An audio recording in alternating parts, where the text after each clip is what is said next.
Hola everyone! Magandang araw sa inyong lahat. Akala nyo wala ano, pero meron. Hello po, kumusta? Ako po ang inyong nag-iisang Mama Mia sa mga hindi pa po nakakakilala sa akin. Yes, ako po ang mukha ng boses na ito. Hindi man po kapani-paniwala, pero wala na tayong magagawa dyan. Ako talaga yon. And syempre, hello po sa mga nagbabalik nating mga subscribers na kanina pa nag-aantay. Hi! Kumusta naman sa inyo? Kayo po ba'y nasa maayos na kalagayan? Kumain na po ba kayo? Huwag kayong papagutom ha. Ako na magsasabi, kain ka ha. Charot. And sa mga bago po nating subscribers, hello po sa inyo. Maraming salamat at napaklik ko kayo dyan sa ating subscribe button. And sana, clinic nyo na rin yung notification bell para lagi po kayong naa-update sa tuwing may bago tayong kwento na ina-upload ditong ating channel. And syempre, dahil po sa aking taus-pusong pasasalamat sa inyong walang sawang pagsuporta, babasahin na natin ang iilan sa inyong mga komento and syempre pati na rin yung mga pa-shoutout ninyo. Pasensya na medyo bulol. Hello kay J. Joe Rose. Tama po ba ang pagkabasa ko? Maraming salamat, or JJ Euros. Ayun, hindi ko alam kung tama. Hi kay RRA 8272. Maraming salamat sa iyo, Lizelle Flores from Taiwan. Hi kay Marvy Montisilio. And Migs, hi sa'yo. Maraming salamat at lagi ka pa rin nandito at nakikinig kay Mama Mia. Joy May from Dubai. Maraming salamat. Luna Lollipop, hello sa'yo. Hi din kay Eden7388 or Denden from RDL Davao. Hi din kay May. Hello sa inyo dyan. Gladys sa Bakbak, maraming salamat sa inyong pakikinig. Hello din kay Richard D. Mapilis.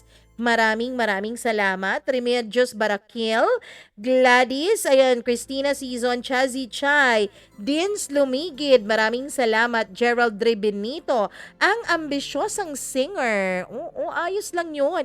Umambisyon ka hanggat gusto mo, 'di ba? Ambisyonin mo lahat, walang makakapigil sa'yo, ganon. Hi kay Jeneline Mendez or Jen from Riyadh. Maraming salamat. Meljury Molato, Kim Chili Sauce. Maraming salamat, Kim Chili Sauce talaga yung pangalan mo. Thank you so much. Merlinda Aguilar. Hello sa inyo dyan sa Calgary, Alberta, Canada. Maraming salamat. Lady Kim, hi sa iyo. Dina Aliparo, Josephine Mapalad, Atisha Kayabyab. Maraming salamat sa pakikinig. Syempre, Julian Ramilo, maraming thank you sa'yo. Marilu Sabalye, Marilu Basmayor, ang daming Marilu Ismael sa Umay. Nako, Ismael. Nasa Pinas daw siya kaya hindi masyadong nakakakinig. Ayun, naayos lang yan.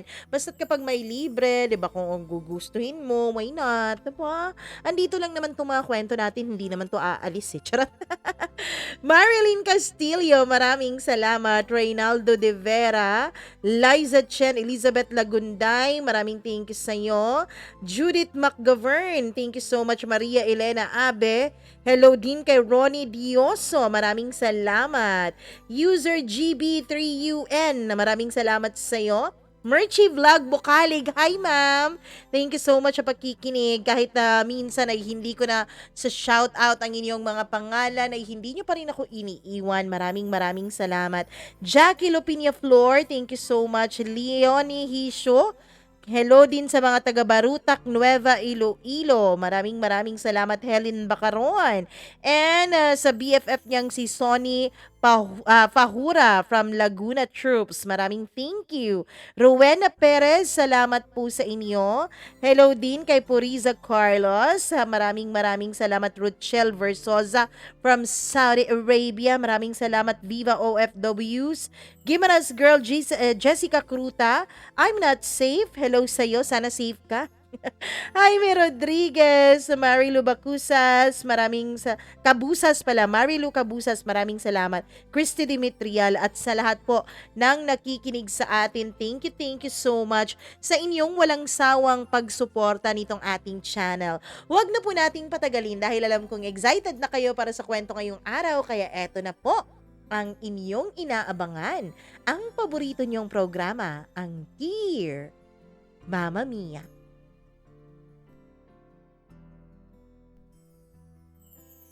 Naranasan mo na bang maiwan sa harap ng altar?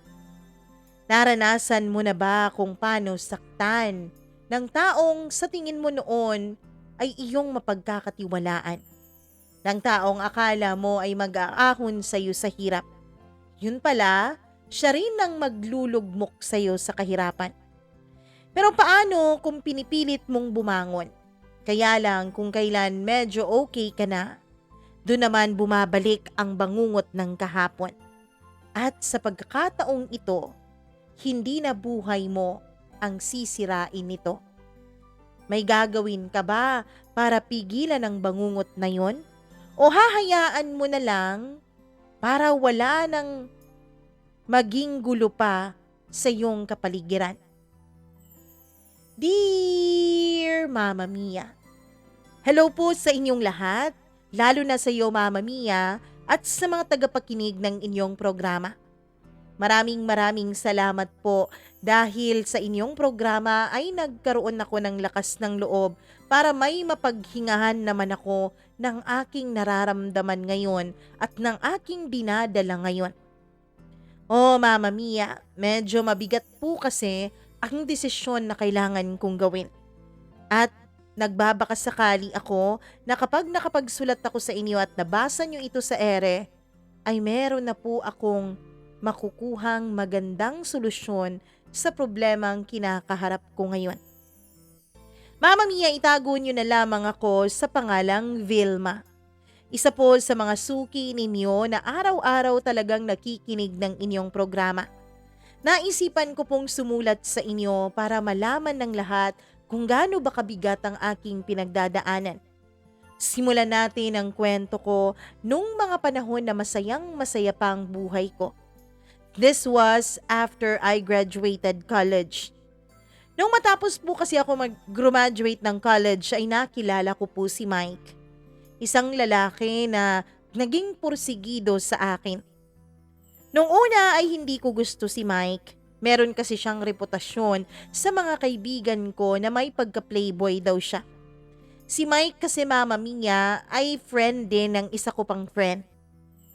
Nagkataon naman noon na merong selebrasyon sa bahay ng friend ko at dun kami nagkita at nagkakilala ni Mike dalawa.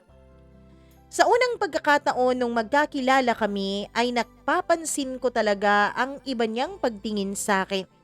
Para bang may gusto siyang sabihin. Para bang may gusto siyang iparating. Nung una ay hindi ko siya pinapansin dahil hindi naman kami magkakilala ng personal. Pero nung pinakilala na nga kami sa isa't isa, ay dun ko nasabi na marami pala kaming pagkakapareho dalawa. Pareho kaming galing sa isang pamilyang hindi ganun kasaya. Oo, meron akong pamilya, kumpleto, kaya lang Mama Mia, hindi naman po ganun kami ka-close sa isa't isa. Siguro nga dahil pareho ang mga magulang ko na nagtrabaho doon sa abroad, kaya hindi ako masyadong naging close sa mga ito. Ang papa ko po ay nagtrabaho sa Saudi. Ang mama ko naman ay nagtrabaho sa Hong Kong. Ibig sabihin Mama Mia, kaming buong pamilya ay kalat-kalat po. Nung mag-college na po kami ay paiba-iba rin kami ng mga pinag-aralang magkakapatid. May iba akong mga kapatid na sa Quezon nakatira kung saan nandun ang lolo't lola ko. Samantalang ako ay sa Maynila po ang pinili kong landas at dito po ang pinili kong universidad para pag-aralan. Pare-pareho kami halos ni Mike ng kwento. Sa kanya lang ay yung kanyang ina ay naghanap ng iba. Samantalang yung kanyang ama naman ay nagpakasubsob sa trabaho kaya nawalan na ng oras sa kanilang magkakapatid. Siguro dahil sa medyo may pagkakapareho ang nararamdaman namin sa aming mga pamilya, Mama Mia, si Mike po ay naging close ko kaagad kahit nung gabi pa lang na yun kami nagkakilalang dalawa. Halos hindi na kami mapaghiwalay nung gabing yon. Malagi kaming nag-uusap. Hindi na nga siya sumama dun sa mga kaibigan naming lalaki na nag-iinuman. Nandun lang kami sa sulok at umiinom ng tsaa habang nagkukwentuhan dalawa. Yung iba nagiinuman, yung iba naman nagve-videoke. Hanggang sa napansin na nga ng iba naming mga common friends na nagsulo na kaming ni Mike dalawa. "Oy, anong ginagawa nyo dyan?" "Kayo ha?" sabi pa nila. Kami naman ay ngumingiti-ngiti lang. Siguro parang we found our soulmates in each other. Yun po ang aming naramdaman nung mga panahon na yun. Hanggang sa matapos ang gabing yun ay kinuha na nga ni Mike ang aking contact details. Pati na rin ang contact number ko, Mama Mia. Siyempre, sino ba naman ako para hindi yun ibigay? Na-enjoy ko naman ang party na yun dahil sa kanya. Masyado kasi akong introvert, Mama Mia, at hindi po ako masyadong mahilig sa party. Sadyang napilit lang talaga ako nung friend ko nung araw na yun. Buti na lang at nagpapilit ako dahil kung hindi, baka hindi ko nakilala si Mike. Naging magkaibigan nga kaming dalawa ni Mike. Laging magka-text at magkatawagan. Napapansin ko pa noon, Mama Mia, na parang lagi na lang siyang nagtatanong kung ano bang ginagawa ko. Gusto niya lagi siyang updated sa mga ganap ko sa buhay. Ako naman ay nagiging masaya at kinikilig din kapag tinatanong niya ako ng mga bagay-bagay na sa tingin ko ay personal na para sa akin. Kung noon ay nagagalit ako sa iba na hindi ko masyadong close na tanong ng tanong tungkol sa personal kong buhay, kay Mike naman ay iba. Masaya ako kapag nagtatanong siya. Masaya ako kapag nararamdaman ko, Mama Mia, na interesado siya sa buhay ko. Hanggang sa tinawag na nga ako ng isa kong kaibigan. Vilma, ano na ba kayong dalawa ni Mike? Magkaibigan? Talaga magkaibigan lang kayo? Sabi nung isa nating friend, nakita raw kayo na sabay nagsimba at tapos gumala pa raw kayo sa mall, nakita din daw kayo sa mall. Ano namang masama doon? Ganun naman talaga ang magkaibigan, hindi ba? Vilma, tapatin mo nga ako. Hindi ka naman kasi ganyan eh. Ang gusto mo nga ay laging nasa bahay ka lang, hindi ka masyadong palalabas. Mas gusto mong matulog, mas gusto mong magbasa ng libro. Pero bakit ngayon ganun kakampante ka na lang kay Mike? Siguro kasi nakaka-relate kami sa isa't isa. Sagot ko naman. Alam mo, Vilma, dahan-dahan ka ha. Mag-ingat ka dyan kay Mike. Maraming bali-balita na matinik yan sa mga babae. Mama Mia, hindi naman nabago sa akin ang mga bagay na yon. Kasi mula pa nung nagkakakilala kami ay iilan na rin sa mga kaibigan ko ang nag-warning sa akin tungkol kay Mike. Meron daw talaga itong pagkababaero. Pero para sa akin wala namang masama doon kasi magkaibigan lang naman kami. Naisip ko lang naman noon ay iba palang pakiramdam kapag merong isang taong nakaka-relate sa'yo. Kapag merong isang tao na nararamdaman din ang mga nararamdaman mo. Na naranasan din ang halos lahat ng bagay na naranasan mo. Oo, sabi nila opposite attract. Pero paminsan-minsan, masarap din yung pareho kayo ng mga pinagdaanan. At yun ang naramdaman ko kay Mike. Nung una ay wala naman akong espesyal na pagtingin sa kanya. Wala namang romantic na ganon. Pakikipagkaibigan lang talaga. Kaya lang, habang lumilipas ang mga araw at linggo na nagkakasama kaming dalawa ni Mike, ay naramdaman kong kakaiba na ang trato niya sa akin. Hanggang sa umamin na nga siya sa akin, Mama Mia. Inamin na niya na mahal niya ako, na nagkakagusto na siya sa akin. Tinawanan ko pa siya nung una. Akala ko nga ay nagbibiro lamang siya. Ganoon naman kasi talaga si Mike, mahilig magbiro ng kung ano-ano. Mahilig siyang maglaro ng kung anong klasing laro. Kaya ang naisip ko baka biruan lang yon. Prank kung baga. Pero nung sinabi niya sa akin na seryoso siya at liligawan niya ako, ay dun na ako nataranta. Mike kasi hindi pa ako handa na magpaligaw. Palusot ko noon sa kanya. Hindi naman magiging unang boyfriend ko si Mike kung sakasakali. Nagkaroon naman ako ng boyfriend nung college ako, kaya lang, Mama Mia, unang beses ko pong nakaramdam ng takot. Kasi nga, kilalang kilala si Mike ng mga kaibigan ko bilang isang matinik na babaero. Siguro, may mga naririnig ka ng chismis tungkol sa akin, no? Sabi niya. Ha? Wala naman, wala. Deny ko pa sa kanya noon. Huwag ka na ngang mag-deny, Vilma. Alam ko naman na marami nang nagsasabi sa'yo na nilayuan ako, na huwag akong gawing boyfriend. Kasi babaero ako, 'di ba? Mike, hindi naman sa ganun. Pero sadyang hindi lang talaga ako handa ngayon. Ang gusto ko lang talaga ay ang pagkikipagkaibigan mo kasi masyado din akong full ngayon pagdating sa mga gawain ko sa opisina. Marami pa akong dapat matutunan kasi kakaumpisa ko pa lang eh. Malusot ko pa sa kanya. Okay, sige.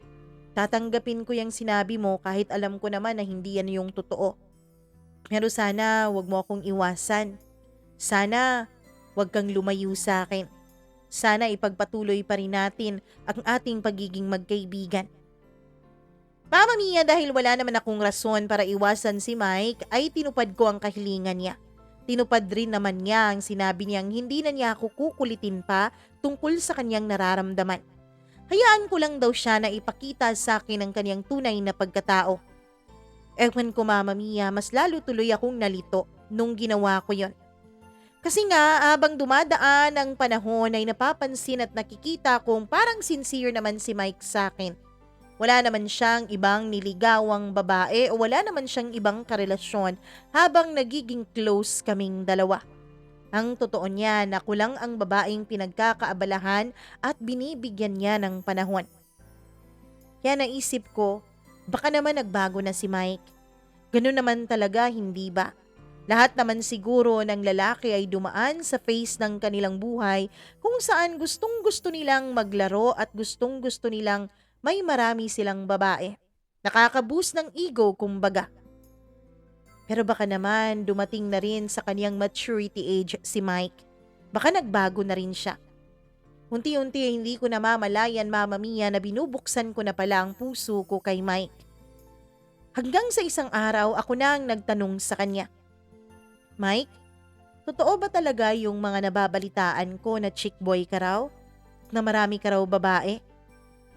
Tumawa lang siya Mama Mia pero yung tawa na yun ay may halong kalungkutan. Alam mo, Vilma, kahit kailan naman ay wala naman akong dalawang babaeng pinagsabay eh. Oo, marami akong naging girlfriends. Oo, marami din akong naging ka-fling. Pero pa isa-isa lang naman ako ng babae. Kahit kailan hindi naman ako nagsabay. Hindi ko alam na krimen na pala ngayon ang hanapin kung sino talaga ang nararapat para sa'yo. Hindi ko alam na pagiging babaero na pala yung pagkatapos ng 1 linggo o 2 linggo ay nakakahanap ka ulit ng bagong babaeng kikilalanin. Anong ibig mong sabihin, Mike? Kasi noon, kapag kakabreak ko pa lang sa nililigawan ko o sa girlfriend ko o sa mga babaeng nakaka-fling ko, kapag katatapos lang ng aming koneksyon, agad-agad akong naghahanap ng ibang kalinga. Siguro nga dahil sa mga pinagdaanan ko sa pamilya ko. Dahil nga siguro kulang ako sa pagmamahal. Pero alam mo Vilma, ikaw, kahit hindi mo pa ako sagutin, kahit kaibigan lang ang turing mo sa akin, parang nakukontento na ako sa'yo. Parang okay na ako na ikaw ang kasama ko. Ewan ko ba kung anong meron sa mga salitang yun, Mama Mia. Pero unti-unti ay parang nalulusaw ang ginawa kong pader para sa puso ko para wag makapasok ng tuluyan si Mike. Simula kasi nung nag-heart to heart talk kaming dalawa ay parang nararamdaman ko na gusto ko na rin siya. Hanggang sa isang araw ay muli niyang binuksan ang topic na mahal niya talaga ako. At hindi na nga ako nakapagpigil at bigla ko na lang sinabi sa kanya ang tunay kong nararamdaman. Ako rin naman Mike, iniibig na rin kita. Hindi ko talaga maipinta ang tuwang nakita ko sa kanyang mukha nung mga panahon na yon. Hindi ko maipaliwanag ang ligayang nababasa ko sa kanyang mga mata. Talaga, Vilma? Mahal mo na rin ako? Talaga ba? Ibig sabihin ba niyan tayo na? Mula nga sa araw na yon, Mama Mia, ay naging kaming dalawa ni Mike. Nung malaman yon ng mga kaibigan ko, ay lahat sila nagtaka. Alam mo, Vilma, matalino ka naman. Tingin ko naman sa'yo, may pinag-aralan ka rin. At tingin ko sa'yo, hindi ka naman kalad-karing uri ng babae, pero bakit ganun? Bakit bigla ka na lang pumatol kay Mike? Ilang beses na naming sinabi sa'yo na walang magandang maidudulot sa'yo si Mike, hindi ba? Alam nyo, kaibigan nyo yung tao pero hinuhusgahan nyo. Hindi namin siya hinuhusgahan. Kaibigan namin siya kaya kilalang kilala namin siya. Sabi pa ng iilan kong kaibigan na hindi ko naman pinakinggan. Hayaan nyo na ako. Sa tagal ng pinagsamahan namin ni Mike, sa tagal ng panahon na magka-text, magka-chat, at syempre magkasama kaming dalawa, nakita ko na sinsero siya sa akin. Huwag kayong mag-alala, kapag naman nasaktan ako, hindi ko naman kayo i-blame. Wala akong ibang sisisihin kundi sarili ko. Sarkastiko ko pang sabi noon sa kanila na siyang naging dahilan kung bakit nanahimik na lang sila Mama Mia. Hindi na sila nangialam pa sa relasyon naming dalawa ni Mike. Hindi naman ako nagsisi nung sinagot ko si Mike dahil araw-araw niyang pinapakita sa akin kung gaano niya ako kamahal. Araw-araw niyang pinaparamdam sa akin kung gaano niya ako chine-cherish. Kaya naman masayang-masaya ako noon, Mama Mia. Pakiramdam ko talaga ay nahanap ko na ang aking better half. Pakiramdam ko ay nahanap ko na ang taong itinadhana ng Diyos para magmahal sa akin habang buhay. Tumagal ang relasyon namin ni Mike dahil wala naman akong nakikitang pagbabago sa kanya. Oo, merong mga pagkakataon na nag-aaway kami. Merong mga pagkakataon na hindi kami nagkakasundong dalawa. At merong mga pagkakataon na nagsiselos ako o di kaya naman ay siya. Wala namang perpektong relasyon at perpektong karelasyon, hindi ba? Lahat naman nag-aaway. Kasi nga galing kami sa magkaibang mundo at magkaibang pamilya, kaya natural lang na may mga pagkakataon na magka-clash yung mga beliefs namin. May mga pagkakataon na magkakabanggaan yung aming mga paniniwala at paninindigan. Pero ang importante noon, at the end of the day, ay lagi pa rin kaming nagkakasundong dalawa. Lagi pa rin naming pinipili ang isa't isa. Lagi naming pinipili na panindigan ang aming relasyon. Hanggang sa umabot na nga kami ng 6 na buwan. Mama Mia, nung mag-6 na buwan na kami, dun ko na isinuko kay Mike ang aking bataan. Parang nasisigurado ko na kasi noon na siya na ang lalaking para sa akin. At nung may mangyari na nga sa amin, Mama Mia, pakiramdam ko ay mas lalong lumalim pa ang koneksyon naming dalawa. Pakiramdam ko ay mas lalo pa naming minahal ang isa't isa. Mas lalo pa naming pinahalagahan ang aming relasyon. Kaya naman, nung mag-celebrate kami ng aming first anniversary at ginaya ako ni Mike na mag-live-in na kaming dalawa, ay walang pag-aatubili akong pumayag. Ayaw noon ng mga magulang ko. Sabi nila nakakahiya raw ako. Bakit daw ako makikipag-live-in? Bakit ko raw ibibigay kay Mike ang trato ng isang asawa? Gayong hindi pa naman niya ako pinapakasalan. Paano kapag naghiwalay kayo niyan? Paano kapag losyang ka na tapos may iilan na kayong anak tsaka ka pa iiwan? Paano kung hindi na niya iisiping magpakasal kayong dalawa?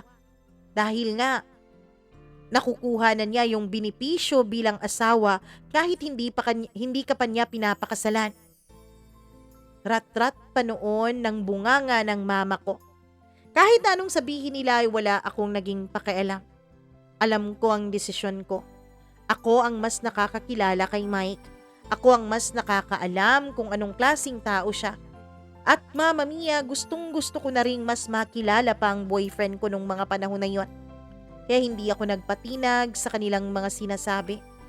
Nagdesisyon ako ng naaayon sa pakiramdam ko. Oo, Mama Mia. Nakipag-live-in nga ako kay Mike. At nung nag-live-in na nga kami, dun ko na unti-unting nakikita ang mga ugaling kailanman ay hindi ko inisip na nasa kanya pala. Nung unang mga panahon ng pagli-live-in namin, nung unang mga araw at mga buwan ay wala namang problema. Nagkakasundo kami. Hati kami sa lahat ng gastusin sa bahay, liban na lamang sa pagkain. Ang pagkain ay sinalo na ni Mike. Sabi niya kasi Mama Mia, obligasyon raw talaga ng lalaki na pakainin at busugin ang babae. Doon ay bumilib ako sa kanya. Pati sa mga gawaing bahay ay talagang hati kami, nagtutulungan. Pareho naman ang rest days namin kaya masaya kami na nagtutulungan sa laundry at pag-general cleaning sa aming apartment. Nung mga unang buwan ay parang nasa honeymoon stage pa kami. Kaya lang habang lumilipas ang panahon ay nagkakaroon na kami ng pagkakaibang dalawa. Yung pagiging malinis kasi ni Mike sa bahay ay sa umpisa lang pala. Habang tumatagal ay naiiwan na niya kung saan-saan ang damit na kanyang hinuhubad galing trabaho o galing labas. Pati nga medyas niya ay sa kung saan-saan ko na nakikita. O minsan nasa kama namin na siyang ikinagagalit ko talaga ng husto. Pakiramdam ko kasi Mama Mia ay ang dumi-dumi ng medyas. Kaya hindi dapat ito inilalagay sa kama lalo na kapag gamit na. Kung minsan naman ay sa sofa ko na aabutan o di kaya naman ay sa sahig. Nung una ay pinupulot ko pa. Nung una ay iniintindi ko pa lalo na kapag nag-overtime siya sa trabaho. Kaya lang habang tumatagal ay nagagalit na talaga ako sa kanya noon. Pinagsasabihan ko na siya. Nung una malumanay pa syempre ang boses ko. Umoo naman siya. Pero mababago lang ng 2 araw, pagkatapos ayun na naman, kung san-san ko na naman nakikita ang pinaghuhubaran niya. Mama Mia, ang isa pa sa ikinagagalit ko talaga sa kanya ay kapag umiihi siya sa CR namin. Ni hindi niya nililinisan yung inidoro. Kaya naman kung ano-ano ang mga nakikita ko doon. Alam mo kapag umiihi yung lalaki, hindi ba kung saan-saan napupunta yung ihi nila? Minsan Mama Mia nauupuan ko pa yun sa toilet seat na siyang ikinagagalit ko talaga ng husto. Hanggang sa ang pag-aaway namin na yun sa kung ano-anong mga maliliit na bagay ay dumalas ng dumalas. Natutulog na rin kami nang hindi naaayos ang hindi namin pagkakaunawaan. Hanggang sa napuno na ako, hanggang sa naging nagger na ako. Pero Mama Mia, pinipilit pa rin naman naming ayusin ang lahat. Ako din naman ay pinipilit kong baguhin ang pakikitungo ko kay Mike. Hanggang sa isang araw ay bigla na lang itong nag-propose ng kasal sa akin. Nasa 2 years and a half na kami mula nung naging magka-live-in na kami. In short Mama Mia, nasa 3 years and a half na noon ang aming relasyon. Kaya umuo na ako sa pagpapakasal ko sa kanya. Nung una ay nagdadalawang isip pa ako kung oo ako. Pero kilala ko naman na si Mike. Alam ko na kaya ko nang tiisin ang kanyang pag-uugali. At isa pa, gusto kong panindigan sa harapan ng mga magulang ko na tama ang desisyon ko Mama Mia. Na tama ang desisyon kong makipag-live-in sa kanya. Kaya ayun, pumayag akong pakasal sa kanya. Nag-set aside na kami ng budget para sa kasal. Kumuha na lang kami ng coordinator para nang sa ganoon ay hindi na kami mahirapan pa. Handang-handa na ang lahat, Mama Mia. Handa na ang lahat para sa kasal namin. 3 linggo na lang bago ang aming kasal, nang hindi ko malamang dahilan ay bigla na lang nawala na parang bula si Mike. Ewan ko. Hindi ko alam kung anong nangyari. Hindi ko alam kung saan ako nagkamali. Wala namang pagbabago sa pakikitungo ko sa kanya. Hindi ko rin naman yun nakita o napansin dahil wala rin namang nagbago sa pakikitungo niya sa akin. Basta isang gabi nung umuwi ako ng bahay ay hindi ko dinatnan si Mike. Akala ko ay nag-overtime lang siya sa trabaho. Pero nung matapos akong maligo at buksan ko ang aparador namin, dun ko napansin na wala na ang mga gamit niya. Pinilit ko siyang tawagan pero wala. Pinilit ko siyang i-contact sa kung saan pero hindi ko magawa. Mama Mia, 1 linggo bago ang kasal namin ay hindi pa rin nagparamdam sa akin si Mike. Kaya wala na akong nagawa kundi i-cancel ang lahat. Nasayang lahat ng mga down payments ko sa coordinators at kung ano-ano pang mga suppliers namin dahil non-refundable na ang mga yon. Pero ang higit sa lahat, Mama Mia, nasayang ang 3 taon mahigit ko kay Mike. 3 taon mahigit ng buhay ko ang ginugol ko sa kanya. Iyak ako ng iyak noon. Hindi ko malaman kung anong nangyari. Pati mga magulang ni Mike ay hindi alam kung nasaan siya. Pati mga kapatid niya ay walang idea. Pati na rin mga kaibigan namin.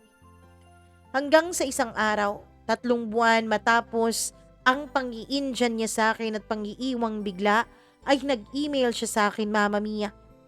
Sinabi niya doon kung gaano siya nagsusorry dahil nasaktan niya ako. Pero ang sabi niya, Mama Mia, hindi niya ako pwedeng pakasalan dahil hindi niya pala ako ganun kamahal. May iba pala siyang babaeng sinamahan. At ang worst pa, Mama Mia, nabuntis niya ang babaeng yun. Nga naman, hinayaan ko na lang si Mike.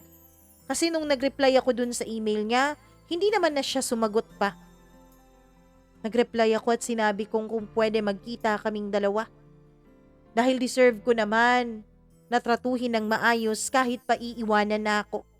Deserve ko namang tratuhin ng may respeto hanggang sa huling sandali. Pero hindi na niya yun ibinigay sa akin. Sa sobrang sakit at pait na naramdaman ko at sa sobrang pagkapahiya, Mama Mia, ay umalis ako sa lugar namin. Pumunta ako sa lugar ng tita ko. Sabi ko, dun ako magsisimulang muli. Sabi ko, dun ako hahanap ng future ko. Kaya lang, makalipas ang ilang buwan ay hindi ko rin nagustuhan doon. Kaya bumalik akong Maynila. At nung nakabalik na ako, Mama Mia, ay naghanap ako ng ibang trabaho. Swerte na naman at natanggap ako. At dito ko nga nakilala ang panibagong lalaki sa buhay ko na itago na lang natin sa pangalang JP. Si JP nung una, Mama Mia, ay medyo may pagka-stricto siya sa akin. Dahil nga boss ko siya sa kumpanyang pinagtatrabahuan ko, ay talaga namang ibinibigay ko sa kanya ang respetong nararapat. Pero napapansin ko na parang asiwa siya sa akin, na parang ayaw niya sa akin. Hanggang sa pumasok na rin sa kumpanyang pinagtrabahuan namin ang kanyang kapatid. Ang kapatid niyang si Chona. Naging magkaibigan kaming dalawa ni Chona. Alam mo, hayaan mo na lang ang kuya ko. Siguro may gusto yan sa'yo, sabi niya. Talaga? Paano mo nasabing may gusto sa akin ang kuya mo? Kasi ganyan siya kapag may gusto siya sa babae. Torpe kasi yan eh.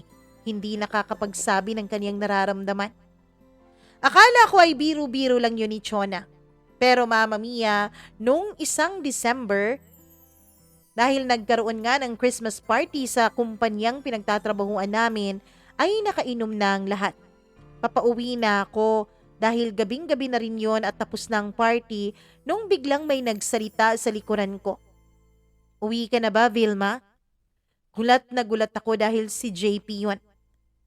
Hindi ko kasi akalain na papansinin niya ako sa labas ng trabaho. Ganun kasi siya, Mama Mia, lalo na sa akin. Kapag hindi tungkol sa trabaho ay hindi niya ako pinapansin. Hindi niya ako kinakausap. Minsan pa nga kahit tungkol sa trabaho ko ay sinasabi pa niya sa iba naming mga kasamahan. Kaya nagulat talaga ako nung tinanong niya sa akin ng diretso kung uuwi na ako. Opo sir, inaantay ko lang po na may dumaang taxi. Sabi ko. Ihahatid na kita. Po? Oo, ihahatid na kita. May lagnat po ba kayo? Tanong ko at tumatawa. Ano? Anong may lagnat? Wala ano? Alam ko na. Nakainom talaga siguro kayo. Siguro lasing kayo, no? Nakainom, oo, pero hindi naman ako lasing. Totoo pala sinasabi nila, sir, no? Na ano? Na kapag nakainom yung tao, parang nagkakaroon ng lakas ng loob. Tumawa pa siya, Mama Mia, tinanong kung ano ang ibig kong sabihin. Pinaliwanag ko sa kanya na dati naman ay hindi niya ako pinapansin. Pero ngayong nakainom siya, ay bigla na lang siyang todo pansin sa akin. Siguro nga ganun. Alam mo sir, sa totoo lang, mas gusto ko yung ganyan, yung nakangiti kayo. Sige na, wag mo na akong bulahin, ihatid na kita. Okay po. Alam ko naman na walang girlfriend si Sir JP, Mama Mia. Alam ko rin na wala siyang asawa, wala siyang sabit. Kaya hindi na ako nag-atubili noon na magpahatid sa kanya. Dahil ang totoo niyan ay crush ko naman talaga siya. Gwapo kasi talaga si Sir JP. At isa pa, magkasundo kami ng kapatid niya. Lagi nga akong tinutukso ng kapatid niya na sana kapag nagkaroon raw ng lakas ng loob ang kuya niyang manligaw sa akin, ay huwag ko na raw patagalin ang panliligaw nito at agad ko na itong sagutin. Mama Mia, masaya ako. Masaya ako dahil pinansin na ako ni JP. Kaya lang, nung Lunes ay balik na naman siya sa dati. Hindi na naman niya ako pinansin. Parang hindi kami nagsama nung gabi ng Friday katatapos ng aming Christmas party. Parang hindi kami nagtawanan at parang nagkantahan sa loob ng kanyang sasakyan. Pero hinayaan ko na lang. Hanggang sa isang gabi ay inaya ako ni Chona na mag-dinner daw muna kami bago ako umuwi ng bahay. At dahil sweldo naman nung gabing yun ay pumayag ako sa paanyaya niya. Naging parang mag-best friends na kami ni Chona nung mga panahon na yun. Pero pagdating namin sa restaurant ay hindi lang pala kami nandun sa dinner. Nandun din si JP. Ano to, Chona? Tanong ni JP. Ako din naman ay nagtanong. Ang akala ko ay kaming dalawa lang ni Chona. Yun din ang akala ni JP. Akala niya silang dalawa lang ng kapatid niya ang magdi-dinner. Yun pala ay sinet up kaming dalawa ni Chona. Alam nyo, kayong dalawa, masyado kayong nag-iilangan sa isa't isa. Masyado kayong nagpapakipot sa bawat isa halatang halata naman na may gusto kayo sa isa't isa. Ewan ko pero pakiramdam ko lahat ng dugo ko sa katawan ay parang pumunta sa pisngi ko. At yun din ang sa tingin kong nangyari kay JP dahil namula din siya. Ayan no, pareho kayong pulang-pula. Ibig sabihin tama ang sinabi ko. Upo ka na, Vilma. Sige na. Umorder na rin ako para sa inyong dalawa. Anong para sa aming dalawa? Tanong ni JP. Ay sorry, hindi ko pa pala naklaro sa inyo. Kayong dalawa lang ang magdi-dinner ngayon. Lalabas ako, kasama ang mga kaibigan ko. Shona, ano to? Nahihiya ko pang tanong. Huwag kang mag-alala, magiging sister na kita pagkatapos ng gabing ito. Bye! Ciao sa inyong dalawa! Pagkatapos ay umalis ng walang paalam sa amin si Chona kahit na pareho pa kaming dalawa na may gustong sabihin. Nung umalis na si Chona ay para lang akong itinurok sa kinatatayuan ko. Hanggang sa nagsalita si JP. Andito na to, andito na tayo. Tsaka paparating na rin yung mga in-order ni Chona. Kaya pwede bang umupo na lang tayo at i-enjoy ang dinner natin? Pagkatapos ihahatid kita sa inyo. Sumang-ayon ako sa sinabi niya. Mama Mia, pinaghila pa niya ako ng upuan. Nasa isip ko noon napaka-gentleman niya talaga. At nung naupo ako ay sabay na kaming kumain. Pagkatapos kumain ay ihahatid na sana niya ako nung ako na ang nag-initiate na magkape muna kaming dalawa at maglakad-lakad para pampababa ng aming kinain. Hindi naman niya ako tinanggihan. At yun nga ang naging simula ng lahat. Nag-usap kami, nung una ay parang nagkakahiyaan pa. Hanggang sa ang pinag-usapan namin ay si Chona dahil si Chona lang naman ang common denominator naming dalawa. Kwento niya sa akin lahat ng kalokohan ng kapatid niya. Simula noong high school ito at kung ano-ano pa at kung bakit ito laging napapagalitan ng kanilang mga magulang. Natuwa naman ako sa mga kwento niya, Mama Mia. Hanggang sa naging komportable na kami sa isa't isa. Hindi ko nga akalain na 3 oras na pala kaming nag-uusap. Kung hindi lang sana kami sinabihan nung service crew doon sa coffee shop na pinagkakapihan namin ay hindi namin malalaman na mag-aalas 11 na pala ng gabi noon. Maaga raw magsasara ang coffee shop na yon dahil hindi dumating ang relyebo nung crew doon. Natawa pa kami sa isa't isa. Nung una ay paayaw-ayaw pa kami pero nag-enjoy din naman kami sa company ng bawat isa. Inihatid niya ako sa bahay. Pero bago pa man ako makababa sa kanyang sasakyan ay sinabi niya sa akin na sana dalasan namin na gawin ang mga bagay na yon. At yun nga ang nangyari. Lumalabas na kami na kaming dalawa na lang. Si Chona naman ay tuwang-tuwa sa progress ng aming relasyon ng kaniyang kuya. Hanggang sa hindi nagtagal, Mama Mia, nanligaw na rin sa akin si JP.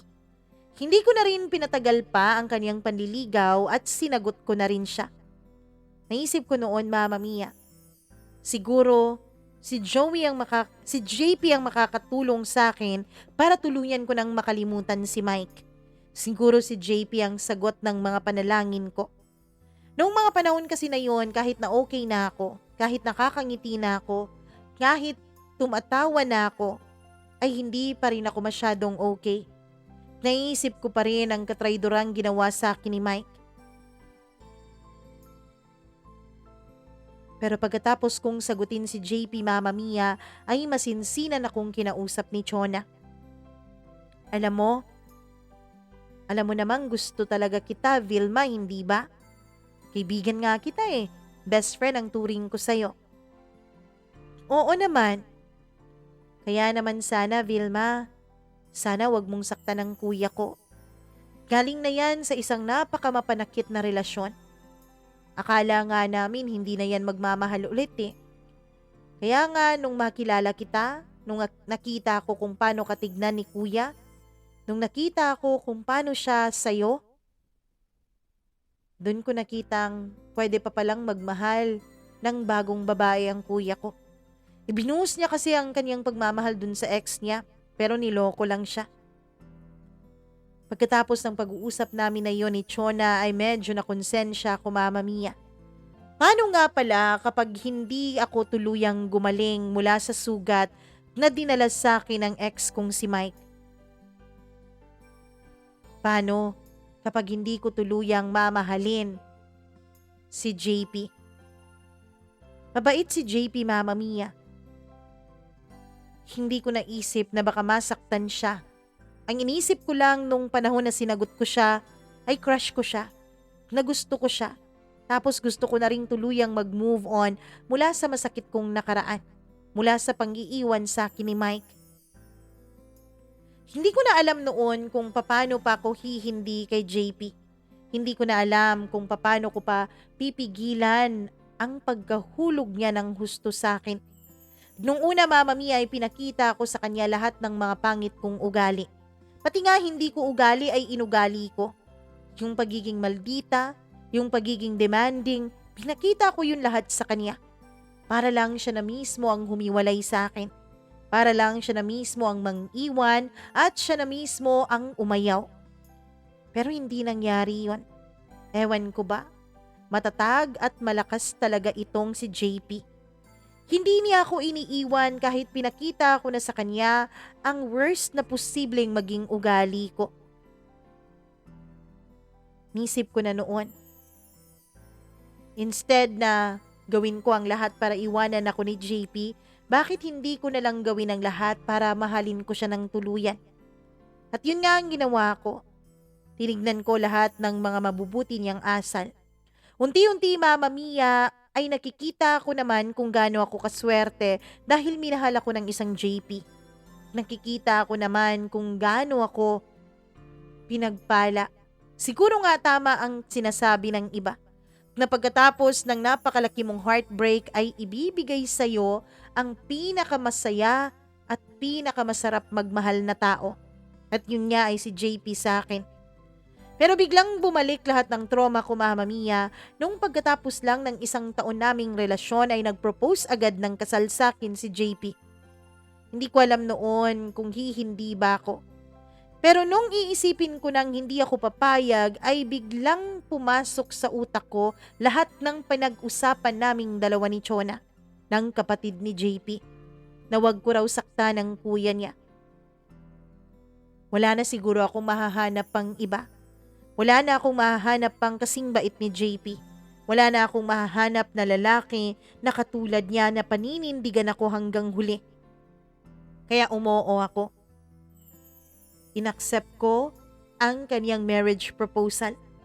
Hanggang sa, Mama Mia, ikinasal na nga kaming dalawa. Sabi ko naman, marunong naman akong manindigan sa bawat desisyong ginagawa ko. Mama Mia, Lumayo na rin kami ni JP sa Maynila dahil na-assign kami sa ibang probinsya sa branch na pinagtatrabahuan namin. Magkaiba na kami ng department this time dahil hindi pwedeng nasa iisang department kami. Pero naging maayos pa rin ang pagsasama namin. Hindi katulad ni Mike noon na kung kailan kami nagsama ay dun ko pa nakikita ang mga pangit niyang ugali. Kay JP naman ay iba. Kung kailan kami naging mag-asawa ay mas lalo pa siyang naging sweet sa akin. Kaya naisip ko na okay na rin to. Mama Mia, mahal na mahal ako ng pamilya ni JP. Opposite sila ng pamilya namin. Yung pamilya kasi nila ay masyadong close sa isa't isa. Ako ay parang kapatid ko na rin talaga si Chona. Ako ang lagi niyang sinasabihan ng kaniyang mga problema. Hanggang sa sinabi sa akin ni Chona na mag-a-abroad siya. Nung una ay ayaw pumayag ng kaniyang mga magulang at ng kaniyang kuya JP. Natatakot ang mga ito sa mga posibleng mangyari sa kanya dun sa abroad. Kung ano-ano kasing mga balita ang nakikita namin sa TV. Yung mga kababayan natin sa abroad ay hindi maganda ang kinahihinatnan dahil kapag nagkaroon ng jowa doon o kapag may ibang nagkagusto sa kanila doon ay pagsasamantalahan sila. Sa opisina naman magtatrabaho ang sister-in-law kong si Chona. Kaya lang takot pa rin ang pamilya niya. Hindi kasi sila sanay na hindi nakikita ng halos araw-araw ang kanilang anak lalo pat nag-iisang anak na babae lang si Chona. Dalawa lang kasi talaga silang magkapatid. Pero Mama Mia, ako ang sinabihan ni Chona na kumbinsihin ko raw ang kuya niya. Dahil mahal ko si Chona at dahil gusto ko na mag-explore siya sa kanyang buhay, ay kinumbinsi ko nga ang kuya JP niya. Alam mo, matanda na yung kapatid mo. Malay mo, baka dun sa abroad niya mahanap ang talagang nakatadhana para sa kanya. 2 linggo din ang ginugol ko sa pang-build up kay Chona para lang pumayag ang kuya JP niya sa kanyang desisyon. At nung napapayag na nga ni Chona si JP sa kanyang pag-a-abroad ay ito na rin ang kumimbinsi sa kanilang mga magulang. Hindi nagtagal ay pumayag na rin ang mga ito. At tuluyan na ngang nakapag-abroad si Chona. Kami naman ni JP Mama Mia ay patuloy sa aming buhay. Hanggang sa isang araw ay inisip namin na siguro panahon na para mag-anak kaming dalawa. Pero masamang balita. Noon kasing pumunta kami sa doktor Mama Mia ay sinabi ng doktor sa akin at sa amin na kulang po ang sperm count ni JP. Ibig sabihin, kailangan niyang dumaan sa mga gamutan at syempre, kailangan niya ng mga supplements para dumami ang kanyang sperm count. Ginawa namin ang lahat, Mama Mia. Pero matapos ang 3 taon ay hindi pa rin ako nabubuntis ni JP. Hanggang sa isang araw ay tumawag sa akin si Chona. Palagi naman kaming nagtatawagan nito. Pero ang pagtawag niya na ito ay isang malaking sorpresa para sa amin. Sinabi niyang uuwi na raw siya dahil magpapakasal na siya. Ano? Magpapakasal ka na? Hindi nga namin alam na may boyfriend ka eh. Oo, magpapakasal na ako. Sige ha, see you na lang sa susunod na linggo. Mama Mia, nung dumating si Chona ay nagulat kaming lahat.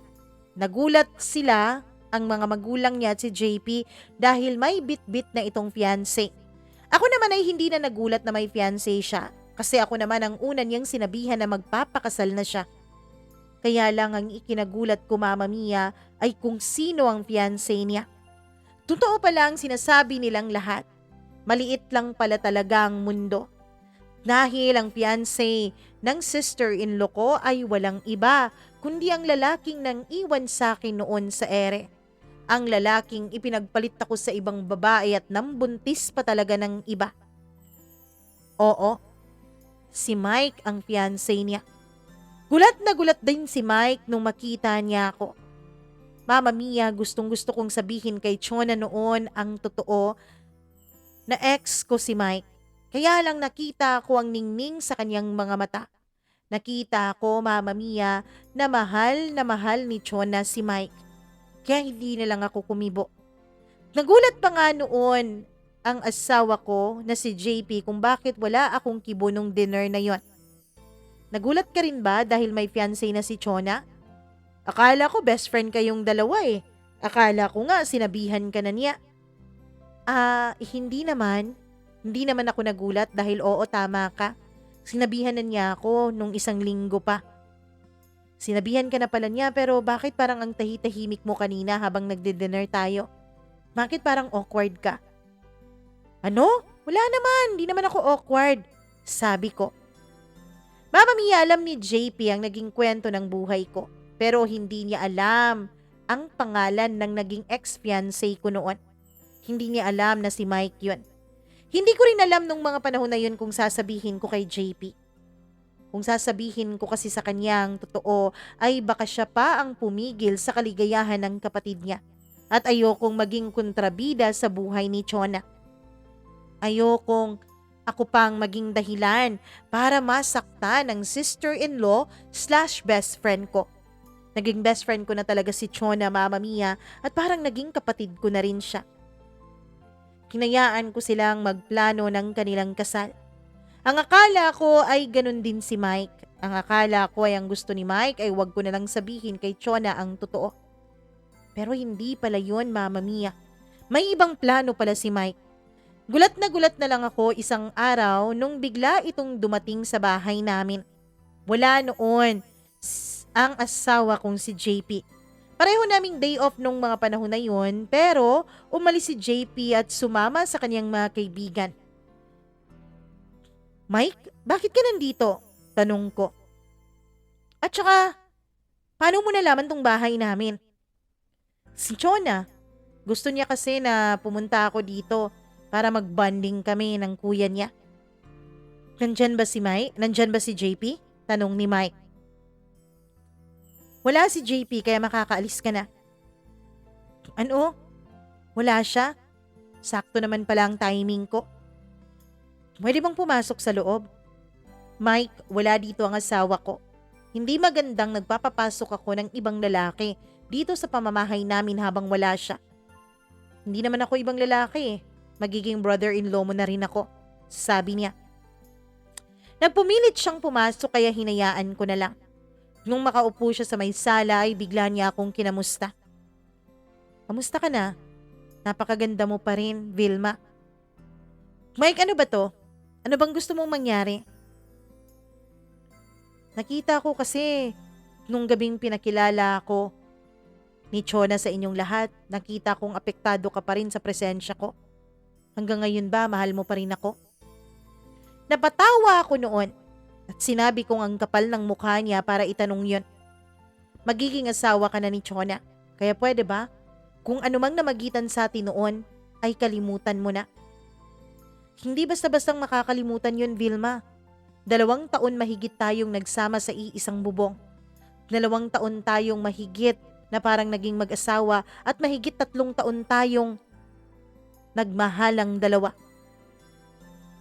Na sinayang mo. Na itinapon mo para sa ibang babae mo. Tumawa siya, Mama Mia. Ang sabi niya, tama nga raw siya ng hinala. Nagalit pa ako sa kanya dahil may feelings pa ako sa kanya. Wala na akong nararamdaman sa iyo, Mike. Kaya pwede ba umalis ka na? Teka nga, sinabi mo na ba kay Chona ang tungkol sa nabuntis mong babae? Wala naman akong pakialam kung sabihin mo eh. Ang gusto ko nga, hindi matuloy yung kasal naming dalawa. Ang gusto ko, ipagpatuloy natin kung anong meron sa atin. Noon ay sinampal ko na siya, Mama Mia, dahil bigla-bigla na lang siyang lumapit sa akin at akmang hahalikan ako. Wag na wag mo akong babastusin, Mike, sa sarili kong pamamahay. Umalis ka na. Alis! Pagtatabuyan ko sa kanya. Aalis ako ngayon, Vilma. Pero tandaan mo to, hindi ako titigil dahil alam kong mahal mo pa rin ako. Alam kong apektado ka pa rin sa presensya ko. Nung makaalis na si Mike ay tuluyan na nga akong naiyak, Mama Mia. Tuluyan na akong naupo sa may sofa at dun ko ibinuhos lahat ng sakit at bigat na nararamdaman ko. Oo, tama si Mike. Nung makita ko siyang muli ay biglang bumalik lahat ng mga masasayang alaala naming dalawa. Lahat ng alaala ng pagmamahala namin. pati na rin ang alaala ng sakit na idinulot niya nung bigla niya akong iniwanan sa ere. Mama Mia, hinampas-hampas ko pa noon ang sarili ko. Sinampal-sampal ko pa noon ang mga pisngi ko. Gumising ka, Vilma. Huwag na huwag ka nang magkakaroon ng pagmamahal dun sa lalaking yun. Pero ganun ba talaga yun, Mama Mia? Hindi ba talaga napipigilan ang damdamin?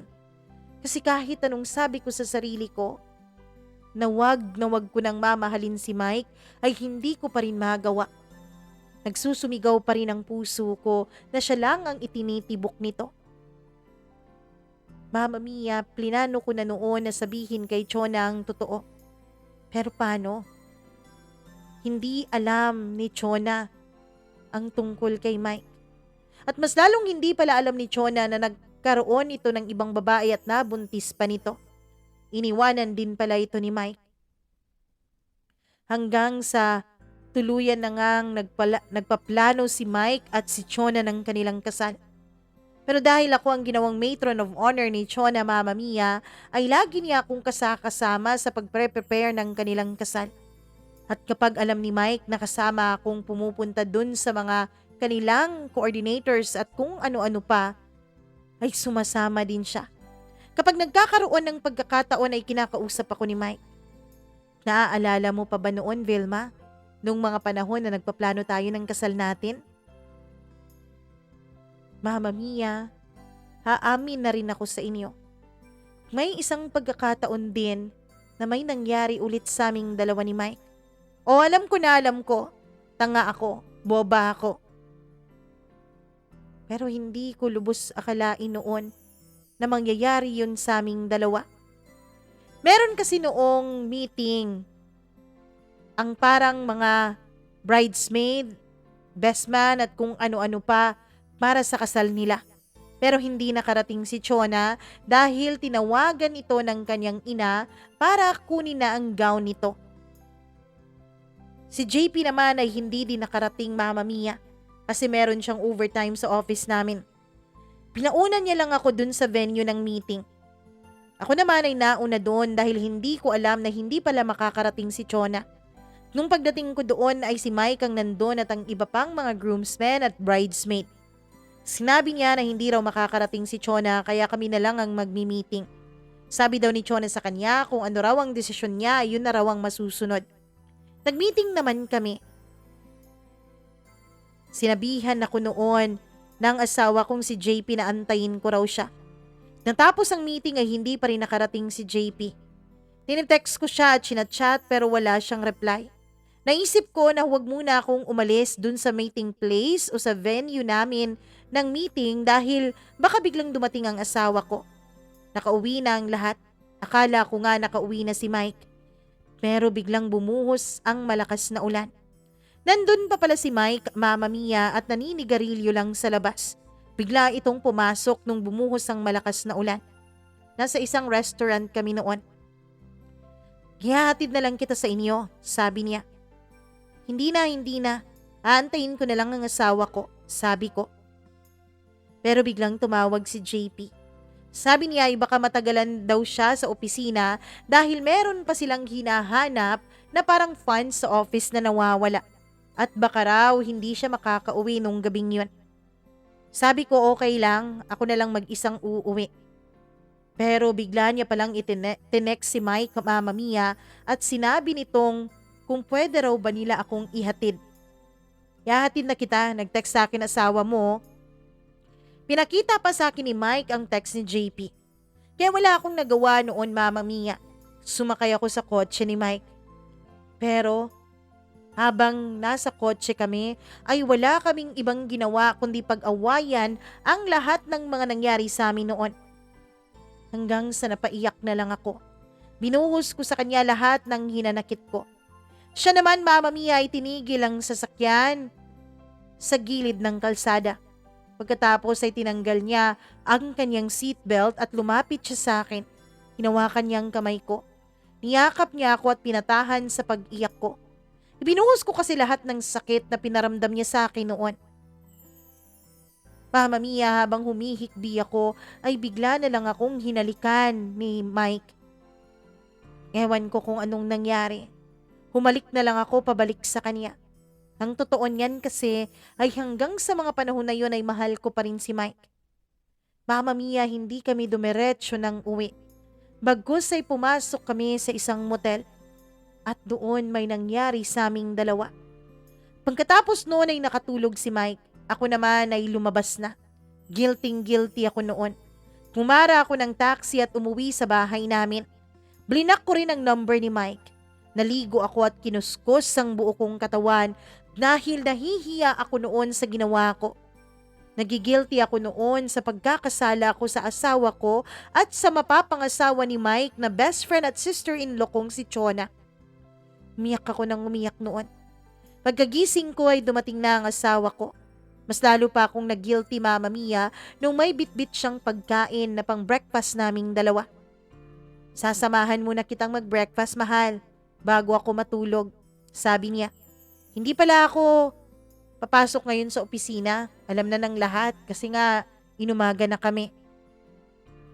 Mama Mia, pinilit ko talagang magpakatatag at huwag maiyak sa harapan niya nung mga panahon na yon.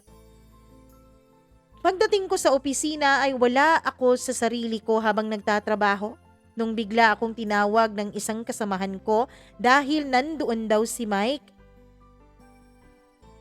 Andyan si Mike, yung magiging future brother-in-law mo raw, sabi ng isang kasamahan ko sa trabaho.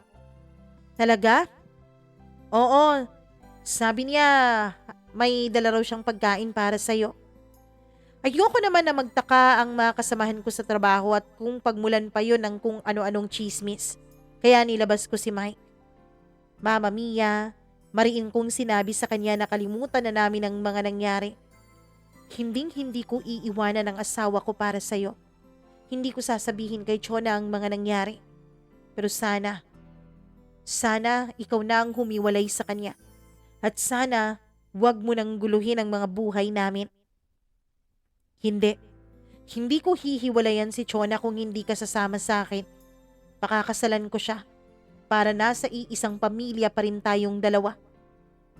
Napakakapal talaga ng mukha ni Mike, Mama Mia. At yun nga ang ginawa niya. Wala nga siyang ginawa para mapigil ang kasal nilang dalawa ni Chona. Bagkus ay itinuloy niya ang kasal nilang dalawa. Mama Mia, aaminin ko, nung araw ng kasal ay gustong-gusto kong maiyak dahil ang lalaking mahal ko ay ikinakasal sa babaeng itinuring ko na parang kapatid ko. Pero wala na akong nagawa noon. May asawa na rin kasi akong tao, kaya hinayaan ko na lang silang magpakasal. Pero Mama Mia, ang nangyari sa aming dalawa ni Mike ay bigla na lang na nagbunga. Oo, buntis ako ngayon, Mama Mia. Maglilimang buwan na ang tiyan ko at si Mike ang ama. Tuwang-tuwa pa ang lahat dahil akala nila ay nagbunga ang ginawang pagpapagamot. Siyempre, ang mga vitamins na ininom noon at mga supplements na ininom noon ni JP. Kung kailan ko naman tinigil yung mga supplements na binigay ng doktor, tsaka pa kita nabuntis, mahal. Masayang sabi ni JP. Siguro nga ito pa lang talaga ang pagkakataon para magkaroon tayo ng anak dalawa. Guilty ako, Mama Mia. Dahil ngayon pa lang ay excited na si JP sa magiging anak ko na akala niya ay anak niya rin. Excited na siya at namili na siya ng kung ano-ano. Mama Mia, may binili pa siyang pambabae at panlalaki na mga gamit dahil hindi pa namin alam ang gender ng anak namin. Sa susunod na ultrasound ko pa. Mama Mia, hindi ko alam pero nagigilty pa rin ako. Hindi naman kasi ako masamang tao. Hindi rin ako mahilig at magaling magsinungaling. Pero paano ko ba sasabihin kay JP ang lahat? Na ang ama ng dinadala ko ay hindi siya, kundi ang asawa ng kapatid niya. Si Mike naman, Mama Mia, ay may pagdududa na rin sa kanya. Lagi niyang sinasabi na baka anak niya raw ang dinadala ko. Pero maliin ko yung itinanggi sa kanya at sinabi kong ang asawa ko ang ama nun. Hindi ko alam kung hanggang kailan ko kayang panindigan ang mga kasinungalingan ko. Dapat ko pa bang sabihin kay JP ang totoo? na hindi siya ang ama ng anak ko? Dapat ko rin bang ipagtapat kay Mike na siya ang ama ng dinadala ko? Pero kung gagawin ko yun, Mama Mia, baka magulo ang buo naming pamilya. Baka atakihin pa sa sakit ang mga magulang ni JP. Baka isumpa pa ako ni Chona. At baka kung ano pang gawin ni JP sa buhay niya. At yung po ba ang nararapat kong gawin? Dapat po ba na habang buhay ko na lang itago ang tungkol sa anak naming dalawa ni Mike? Pero Mama Mia, paano kung dumating ang panahon na malaman ng lahat ang totoo? Binabagabag na po ako ng konsensya ko. Ang totoo niyan, may mga gabi po na hindi ako nakakatulog. May mga gabi rin na binabangungot ako. Hindi ko alam kung hanggang kailan ko kayang panindigan ang mga kasinungalingan ko. Please naman, Mama Mia, tulungan niyo ako at payuhan niyo ako sa kung ano ba ang dapat kong gawin. Lubos na nagmamahal at gumagalang, Vilma.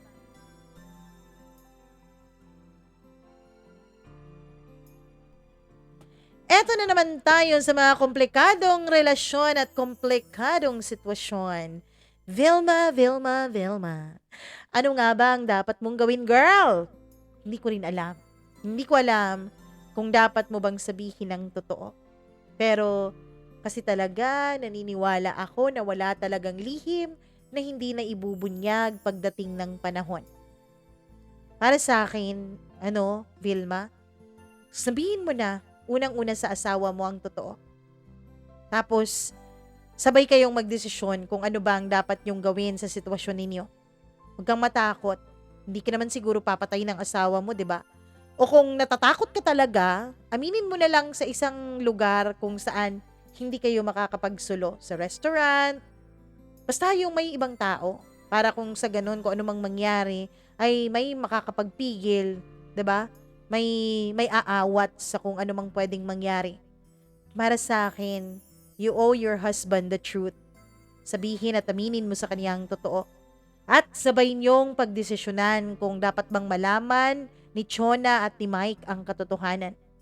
Alam ko, masasaktan talaga si JP. Kung wala naman talagang ibang way, masasaktan naman talaga siya. Kasi kung patuloy mo yang ililihim, paano kung dumating ang panahon na malaman nilang lahat?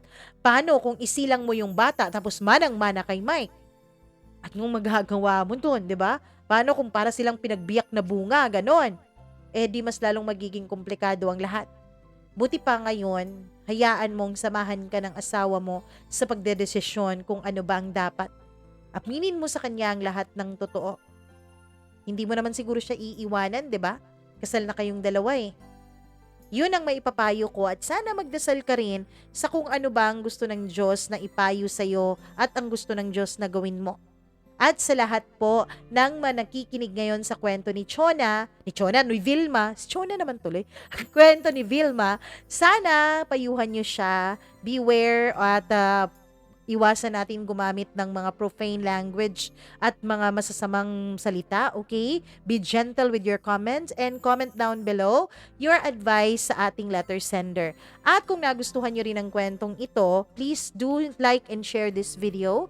Subscribe to our channel and click the notification bell para lagi kayong updated. At syempre, huwag kakalimutan na pwede rin kayong mag-share ng mga sarili nyong kwento ng buhay. Email lamang po kayo mamamia.cdo0317@gmail.com. Maraming salamat po sa inyong suporta. Ako pong muli ang inyong nag-iisang Mama Mia. Magandang araw po sa inyong lahat.